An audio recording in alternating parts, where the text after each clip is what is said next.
Good evening and welcome. Oh, that's me.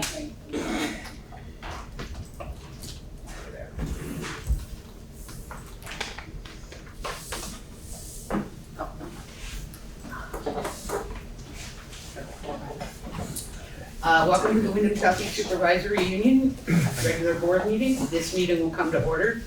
This meeting is a hybrid meeting, which means that some or all of the public body is meeting remotely and some are meeting physically in a previously noticed location where the public may attend to observe, listen, and participate contemporaneously. Please note that we will strive to provide means for those attending remotely to participate in the public comment period. There may be technical difficulties or reasons that otherwise prevent or interrupt remote public participation. Therefore, it is important to note that open meeting law only ensures the public's right to participate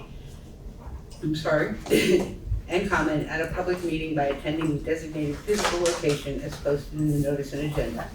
If a member of the public or the public body has technical difficulties accessing this meeting remotely, please alert us by email.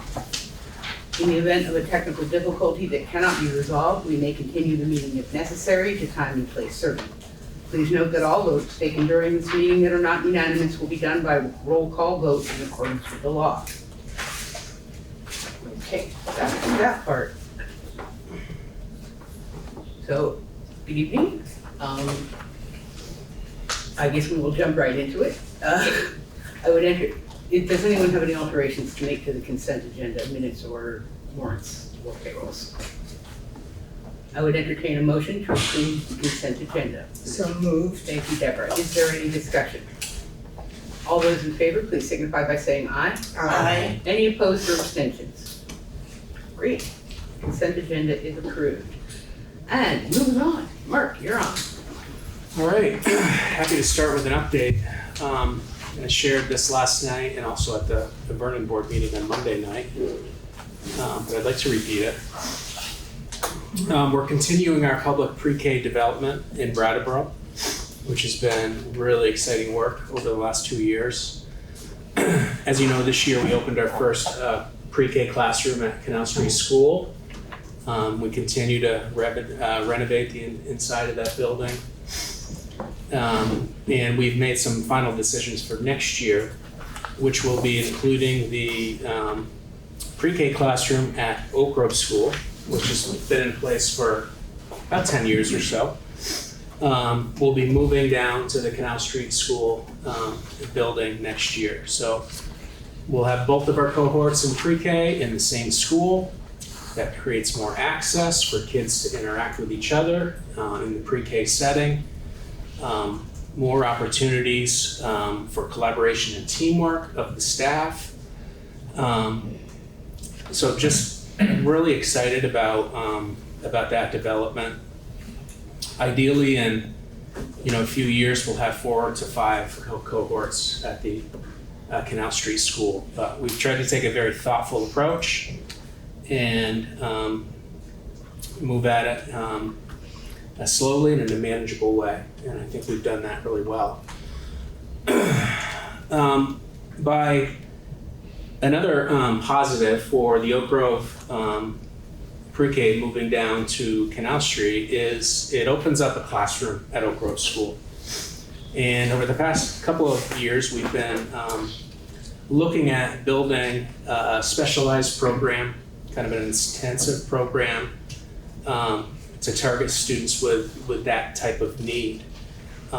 It's to prevent, hopefully the vision is to prevent out-of-district placements, and ideally an opportunity for students who are placed in out-of-district placements to come back to the district and transition back into the public school setting. So again, we're at the beginning phases of this, but some really exciting things are in place. Whitney Lyon has shown tremendous leadership in this development, along with Mary Kaufman.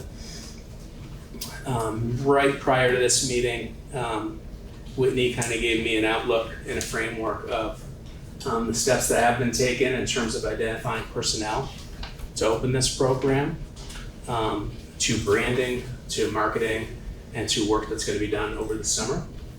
So I anticipate this to be a an ideal topic of more deeper discussion as we open the 25-26 school year.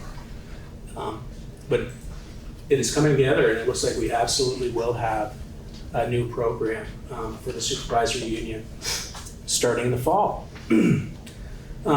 Related, as we create more access to Canal Street School on Canal Street, one of the issues that we have faced is the issue of parking and providing access for staff and parents to park relatively close to the school and have access to the school. Right now we have minimal parking spaces at Canal Street. We have 3 in the front, and then we've been using the back of the building with 4 or 5 additional parking spaces. The fire department has been very clear that's not sustainable in the long run. So we've been looking at alternative opportunities for providing more parking. I've been working closely with the town on this. If you drive by Canal Street School, you'll notice there's a small neighborhood playground right below the school, which we own. And essentially it's an unused playground. So we've developed plans to turn that space into a parking lot, which would provide anywhere from 10 to 12 new parking spaces. Next, on the 21st, Mary Kaufman and I will be attending a developmental review board meeting to go over the concepts, but we feel very confident that we'll be able to break ground and develop that parking lot before the start of the school year, ideally by the middle of August. So lots of exciting things. We have an open house tomorrow night at Canal Street from 4:30 to 6. Opportunity to meet the teachers. There'll be opportunities for play for children. There will be snacks. And it's really an opportunity for, even if you don't have a preschooler that you're registering, to check out the school and check out the developments.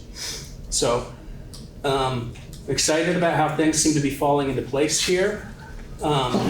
It's only possible with really good leadership, and I would like to highlight Mary Kaufman, who has been overseeing the Canal Street School this year, will continue to oversee the Canal Street School next year and for years to come, and now will have an additional intensive services program in her building, which she will assist with Whitney Line around being direct supervisors. So it's really inspiring to work with people who are change agents and who can make things happen for the greater good of our children and our community. So just really wanted to highlight that, and really kudos to Mary and Whitney for the leadership they've provided up to this point in developing these opportunities. So that's the update. I do have some resignations and new hires to announce. I'll start with the resignations.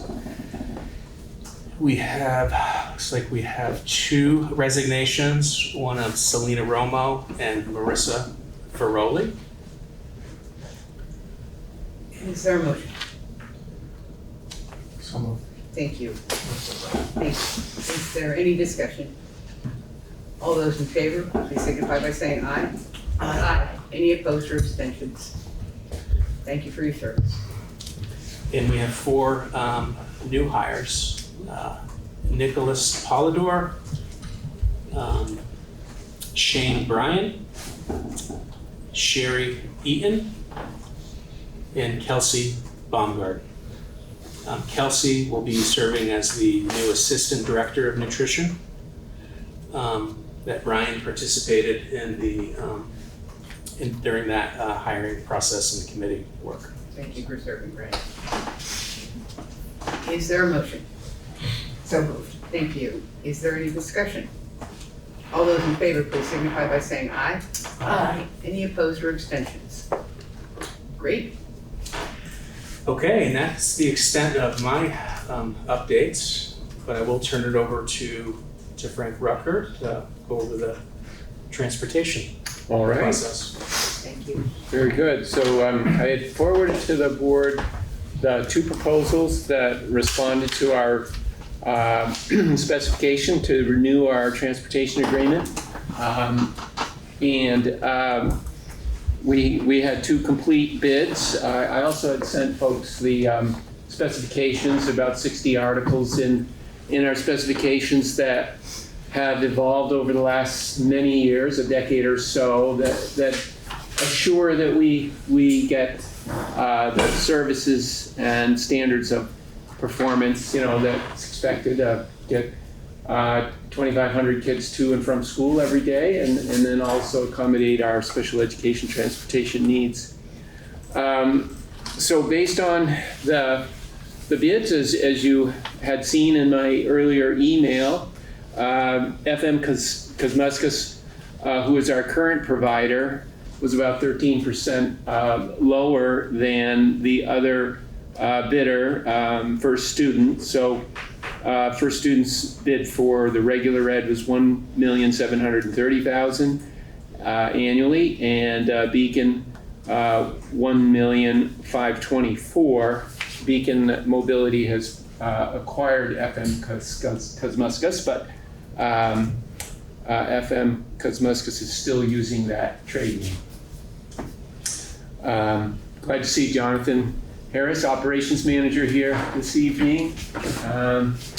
We've had a very good experience with Kosmuskas. Nothing's perfect in this world, but when we've had challenges and problems, we've been able to resolve them in good order. This bid is it is up from the prior contract as anticipated, based on increases in fuel costs, labor, and material, but it is within our resources, and administration recommends that the board award the contract to FN Kosmuskas for the next 5-year transportation contract. Do I hear a motion? That's up.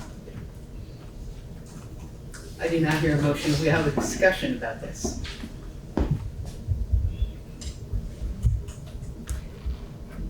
Can you remind us, it's 5 years, but every year we review it again? I never, or is that? It is not like the food service contract. Okay. This is a 5-year contract award, and it's important that it is because, generally the vendor has to buy a new fleet at some point in the contract, and they need that assurance that it's a 5-year contract that allows for, recovery of that capital investment. We have been working with Kosmuskas around an e-bus initiative. We hope to see progress on that. So much of the federal investment in renewable energy projects has been either stopped or put on hold. That seems to be the status of this grant, but I have received no definitive, change in that program at this point. So our application is still pending. But we've been pleased to be able to work with FM Kosmuskas and the Beacon Mobility folks toward that goal. Well, the terms of 16 VSA 559 are pretty clear. We don't have a choice but to award this to lowest bidder. So does anybody have a motion? So moved. Thank you.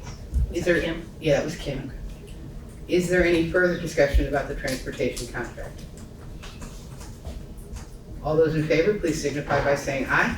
Aye. Any opposed or abstentions? Thank you very much. Thanks, Frank. Thank you. And we are moving on to our presentation for the evening, Portrait of a Graduate. We're excited to see this. All right.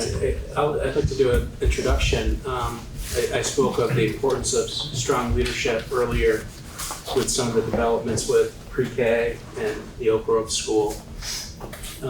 Portrait of a Graduate work has been a compilation of many stakeholders, but Janet has taken the lead in this initiative in her first year as a secondary coordinator. of curriculum. So Janice done a terrific job providing many opportunities for input and has really been a steady hand to get us to where we are tonight. So just wanted to start with that. Thank you, Jan. All right, so we want to start just by giving you a picture of what a portrait of a graduate is. This is an initiative that the state is undertaking as well. The state also has a portrait of a graduate, and this is actually state language about what a portrait of a graduate is. So it is hopes and dreams for our students. It's our collective vision, and it's not just for us as a school district, but it's for the community as a whole. This is what we want our students to be able to do and to represent when they graduate. So our process was designed to engage the community and get their voice so that the resulting portrait is not just something built within the school system, but is representative of all of the towns and the people in them that are part of our supervisory union. And so the reason behind having a portrait of a graduate is that it becomes a focus for our priorities. And this is meant to then guide future curricular decisions, teaching and instructional practices, and strategic planning. And so this process began kind of driven by the NEASC work that's happening at the high school. The high school gets reaccredited every 10 years through the New England Association for Schools and Colleges. And the high school is actually having their reaccreditation next fall, will be their decennial visit. And as they went through their collaborative visit process preparing for that visit, NEASC folks noticed that we didn't have a portrait of a graduate. And that's something that they put as an area that we needed to work on. And the folks at the high school said, we shouldn't be doing this in isolation. This is a whole district thing. And so that kind of brought this process to the forefront. And this work began before I was here. Last spring, a group of people got together with a consultant from the Great Schools Partnership as funded through the state. The state is encouraging all school districts to do this work. And so they are actually paying for this consulting company to work with schools to help that process along. And so they facilitated this initial meeting last spring to look at examples and think about community involvement and brainstorm who to involve in the process. And then throughout this school year, they've consulted with us. They haven't facilitated the meetings directly, but they've been there to assist as we work through our continuing process. So then this fall, we formed a steering committee with representatives from the board. We had a parent, we had some students, and we tried to get teacher representation across a broad spectrum of our school district. So we had elementary teachers, middle school, high school, we had people in different roles, we had administrators, and that committee met back in October, and we brainstormed attributes and used that to develop a community survey, and then we gathered community feedback. And then in the winter, we met again to identify our attributes and draft initial language for our descriptors. We brought that language to the community through focus groups. We had focus groups in all of our schools. We had focus groups with students in the elementary level and at the high school level. And then we met again as a steering committee this spring to refine all of that feedback into our final portrait. So these are just some of the artifacts. This is our initial brainstorm, kind of consolidating all of the ideas that were presented. These are the results from the community survey. And we decided to consolidate and combine a few of these. Things were very close at the communication through resilience there. There's very few votes separating those. Yeah. Comment to it. Notice the numbers there on the x-axis. It was so exciting to have such a broad range of voices weigh in on this, and I just wanted to really point that out, that we got a lot of responses. Sometimes it's difficult with surveys, and so there was really a concerted effort to get the word out widely. Yeah, 852 people responded, which is a decent amount. And so then we went into our focus groups with our drafts, and we let people have at it, give us their feedback.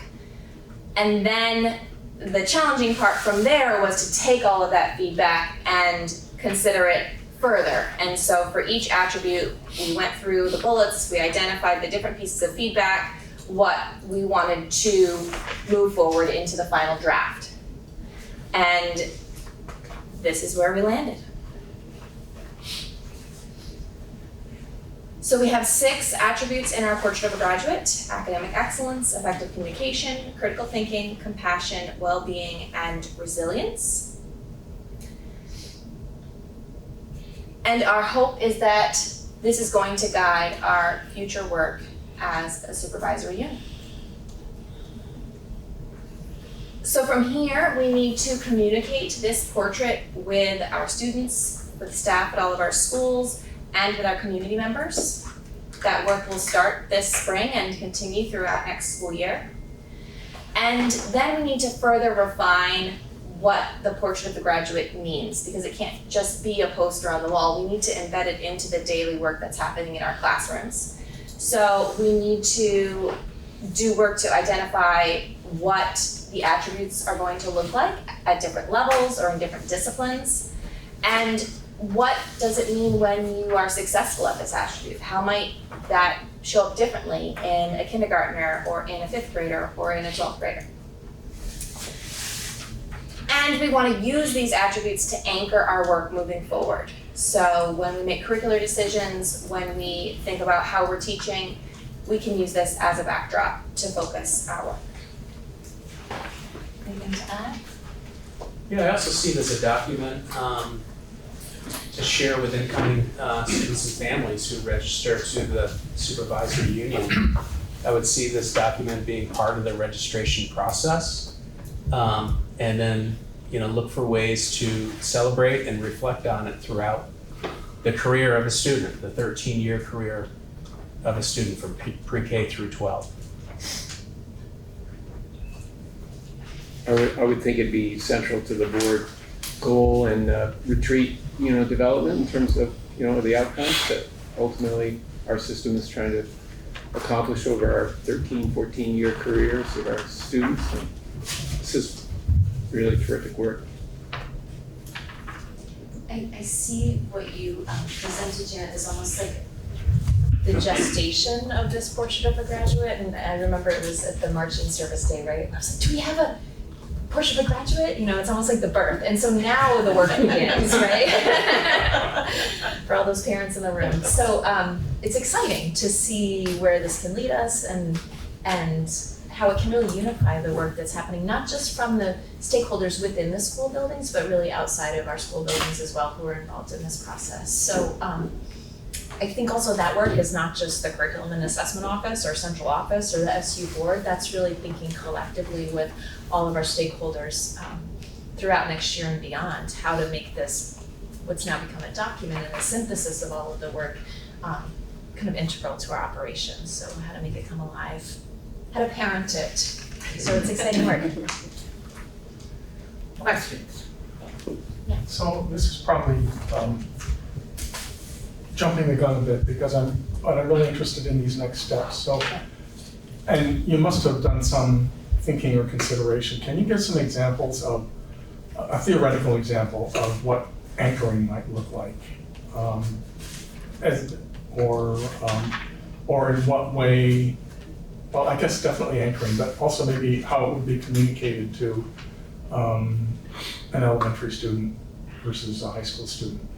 Yeah, so let's think about SEL, for example, like SEL, social emotional learning. Like when we're choosing our priorities when it comes to social emotional learning, we know that we value well-being. That's one of our attributes that we say this is really important. So we want to make sure that we provide a place for students to foster that sense of well-being, and that can guide our choices when we're deciding, okay, are we going to make our school schedule? Where are we going to give an opportunity for that to happen? And that happens every year, at our elementary level all the way to high school, where we're figuring out, what we're going to do with that. So that's just one example of how we're thinking about what our priorities are as we're doing our day-to-day operations. Your second question was, It's around communication. So how might you communicate these 6 attributes differently to elementary, middle school, high school? And I know that that's something in process, but somebody must be thinking about that already.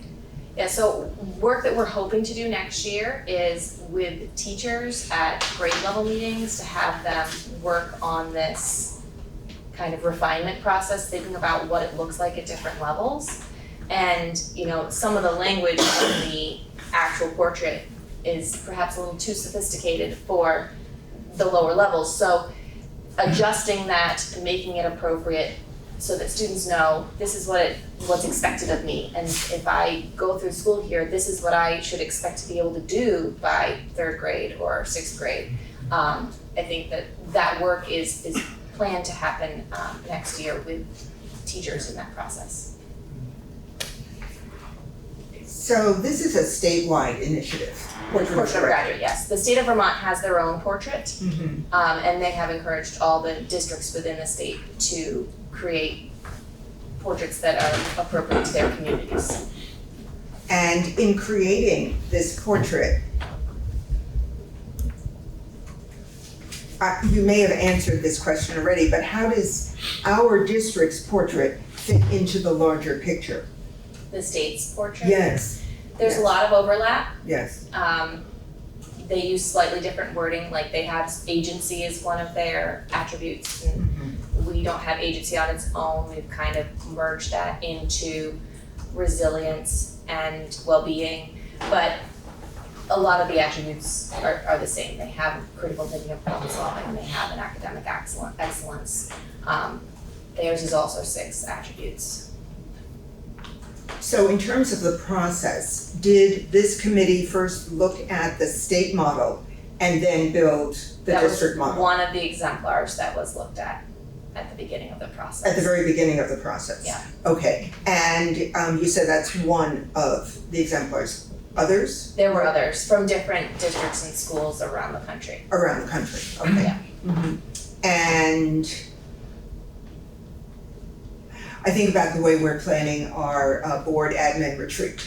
And this year it's different. So we're doing CIP, Continuous Improvement Plan, by site to then use the 10 sites to build the larger umbrella.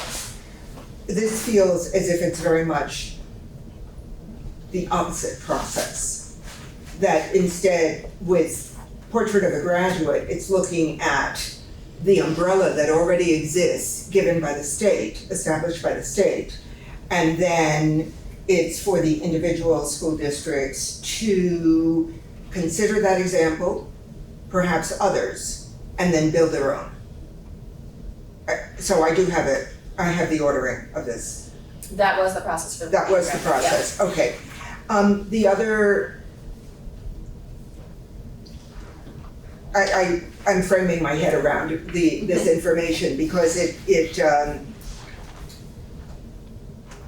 Which is similar to the CIP process. which is similar to the CIP process, Yeah. because the schools are doing the CIP based upon the larger one that they're already seeing. Correct. Got it, okay. It's a different kind of process when you already have a model and you frame your thinking around that model as against going in grassroots and creating it, in effect inventing the wheel, district by district. It's just a comment. It's not, it doesn't go anywhere. It's sort of rhetorical to understand this.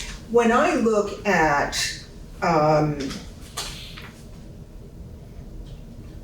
everything is about being part of the process in developing something like this. And I realize as I sit here, because I was not part of the process, it's like, oh my goodness, why did you stop there? And because there's all sorts of back conversation that I and we, for the most part, are not privy to. So there are a couple of things that strike me. And that is, as we think about how we want what the vision is for someone going out into the world, not the way they are right now, but what the vision is. Critical thinking is included, but nothing about critical writing skills or computational skills. Now, I realize the language is broad, right? But critical thinking is listed, but not critical writing as a means of effective communication. I mean, we have effective communication. I do realize And we that. also have academic excellence. Right. And so proficiency with academic knowledge and skills. So we wanted to keep the portrait to no more than 6 attributes, because when we looked at the examples, that was really the maximum. And so we had to group some things together, and so writing definitely does fit under communication. And mathematical skills are academic skills. So I appreciate all of the attributes. I note that there are bullets under each one. Yes. And even within the bullets, because obviously they're moving parts to these big issues, but even within the bullets, computational skills are not mentioned, nor writing skills. Nowhere. So I'm just trying to, think about what my vision might be. I think what you're illustrating, Deborah, is actually part of, it was kind of like the roll up the sleeves work through all of these iterations of growing the portrait of a graduate.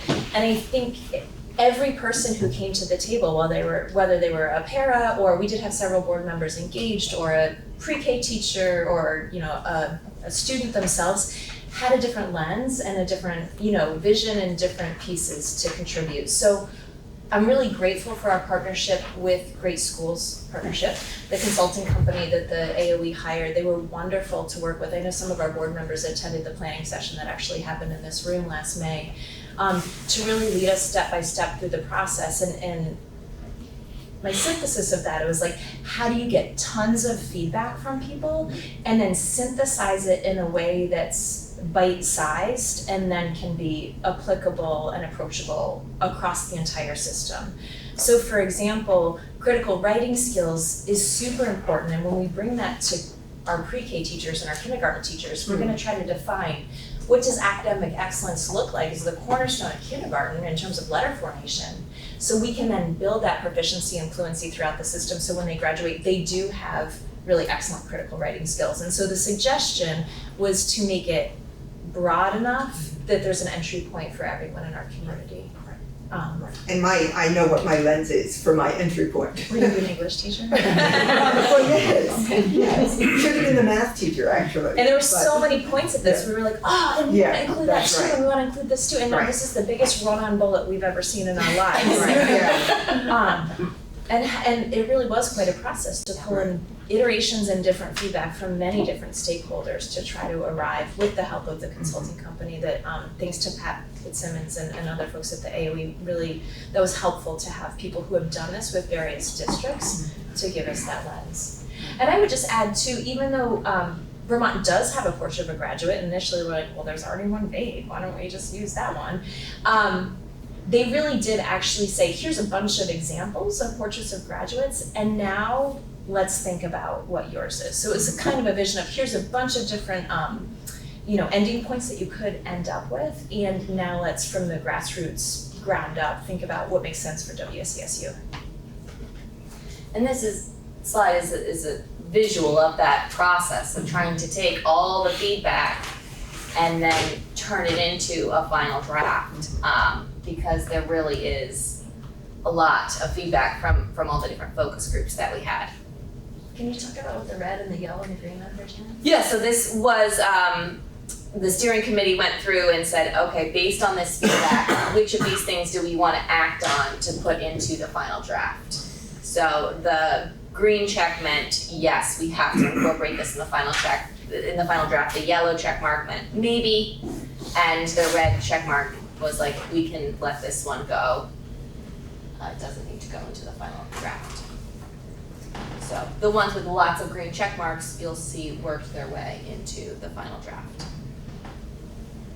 We have a handout in Zoom. Liz? Yeah, this, all this work looks great, and what I'm gonna say isn't actually about a portrait of a graduate. I'm sorry about the dog. Lisa, can you get that dog? Um, we have I guess my concern is the kids. There's nothing in here that addresses how to keep kids in the system. And maybe that doesn't belong in here, but we have a low high school graduation rate, an even lower one for special education kids. And a portrait of a graduate is great, but if you're only graduating 75% of your kids, there's something very wrong. And so that doesn't really, go into this, but I'm wondering if that was even considered when you were going through all this work. It's one of our continuous improvement goals. It's a goal of the district. We want to improve our graduation rate. We want to retain our students. And they need to feel like they belong. And I do think a lot of these skills, these attributes are important for all of our students. Well-being, resilience, compassion, those are really important things that will help students feel like they belong and that they can stay in school and graduate. Yeah, I would add, I think that comment, and thank you Liz for your comment, it's definitely on all of our minds, and we're working very hard towards supporting more students toward graduating from our system, both here in WCSU and across the state. I have a connection there to what your question, Brian, in terms of like, what does it mean to really anchor this at different grade levels? And I think from my perspective, the portrait of a graduate actually really supports graduation, because if we are identifying and building these skills throughout our entire system, it's creating a very strong foundation, ideally for our students who then are leaving our system with these attributes. And it's providing a cohesive roadmap, obviously at a bigger grain size, right, that needs to be determined, and it is determined by our standards, but it's providing a clear vision for where we want to go. And I think including folks in the process from pre-K all the way up through 12th grade really kind of identifies that fact that graduation rates don't start in 11th or 12th grade. Like graduation rates are starting with our K-3 population learning to read. It's starting with our elementary students learning how to do computation and math and feeling like they belong and that they're, seeing themselves as a curious student. And so in that vein, I think this really is a roadmap to help build that systemically so that we have more students who are entering into our high school system that are really fortified to reach graduation. That's just my take on it, but Can I add to that? Because I appreciate we need kids to graduate. They need to have that high school diploma. But for those who do not graduate, for whatever reason, if they are leaving the system, whether it's 10th grade or 11th grade, with these attributes, then that's a job well done. Because I would think perhaps that person, a year or two, might turn around and get a GED and move forward. Yeah. But I think no matter when someone leaves the system, we want them equipped to move forward. So this is really, it's hard work, what this is right here. I mean, that's what I'm feeling. Yeah. Yeah, I just wanted to thank you. It's with today's special students, they like everything compact. This is one-page double-sided document for the social media generation to look at and read and understand the information that you probably could have written a thesis on everything that you did in the background to this. And these bullet points are excellent, and it's just beautifully simple to look at. And unfortunately, it doesn't give enough credence and a lot. It doesn't explain all the work that you did in the background. So thank you for all of the work and making it a very easy document. In addition to echoing Mark's kudos to Janet for leading this process, I would give a shout out also to all of our administrators who ran focus groups with their staff. We had many members of the steering committee who spent long nights in the winter at Brooks Memorial Library when, you know, a handful of parents showed up and on Zoom, and also teachers who did this process with their third graders and their fifth graders and their high school advisories. So it was really grassroots and horizontal effort to get lots of feedback, and those people really did a heavy lift as well, above and beyond everything that they're taking on in the school day. So. And we have support also from our graphic design teacher, helped us with this as well. I love the map in the background. I think that's a nice touch. Yeah. I just want to also add, I think this is really terrific. It'd be very easy for somebody in the public to say, well, we just need reading, writing, and arithmetic in order for somebody to graduate. But what we're saying here is, this is what we need to have effective members of our community. And to start at the beginning with kindergarten and even preschool, to say, this is what we're teaching, this is why we're teaching you the things that we're teaching, so that you know these things and you can live as a responsible adult in society. I think it's important for people to have, of all ages, to have that long-term view, a long-term goal to strive towards that has a big picture outcome that then they can fit things into. So, and I think it has enough opportunity for people for all of us to discover along the way what these different attributes mean and how they apply to our society. So. And we're planning to have more time to dig into this with the board at the board admin retreat. Anybody else? Thank you so much, and thank you to your whole team for doing this work. It's amazing. Okay, clicking over.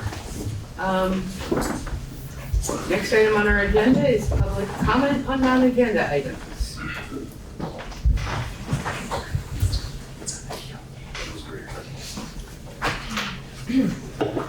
Just sit and music for a moment.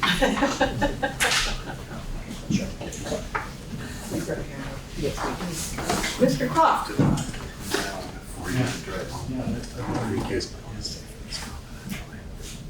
You should be able to unmute yourself. Stay for this. Would this be the appropriate time to make a comment on the bus company contract? Well, you're welcome to make the comment, but we've already had the vote. I understand. Okay, yes. I would like to make the comment anyway. Now, as I know, you guys will be negotiating with the bus company over this new contract. Yeah, I'm here related to the establishment of the school bus contract that you just voted on. While you work on the details of the agreement with FM Kosmeskis, I hope that the district will convey the importance to the employer of meeting basic employment minimums. While FM Kosmeskis was owned by the prior owner, there was never a concern by the union or the employees that the company's true intent was to pay their employees in a timely manner and uphold all the employment conditions that the employees consider to be important. Now that the bus company is owned by a hedge fund and controlled by Beacon Mobility, the members of the bus company continue to experience payroll shortages. Employees went into Easter weekend, many of them not having received their paychecks, forcing them to go without money that weekend. We have an employee that lost their housing due to payroll shortages. The company has not maintained their obligations to pay for things like insurance and 401k benefits in a timely manner. And sadly, operations manager Jonathan Harris, who to this day has not resolved important payroll issues at the location, instead wasted his time complaining about me participating in a perfectly viable public process in open public meetings, rather than seeing to his own dirty laundry. We've attempted to resolve these issues again and again. And we will continue to resolve these issues with the company.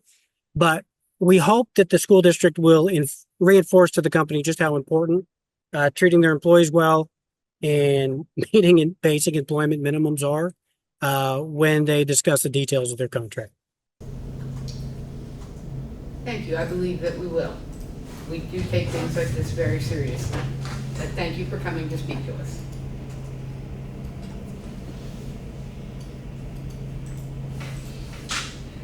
Kim? Can you hear me? Yes. Okay, first I'd like to thank Janet and Bryn for their very collaborative process and the portrait of a graduate. There's not a lot of opportunities for board members to work with staff, and it was an opportunity for Ruby and I, who served on that committee, to interact directly with our staff. So that was a good experience. My question is for Carrie. Some time ago, the SU voted to join the Rural Schools Community Alliance. My understanding was that Carrie would bring it to the Vernon board.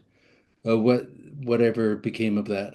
Nothing so far. It's gonna get on our next agenda probably. Okay, that's all. Thank you. All right. Thanks, Tim.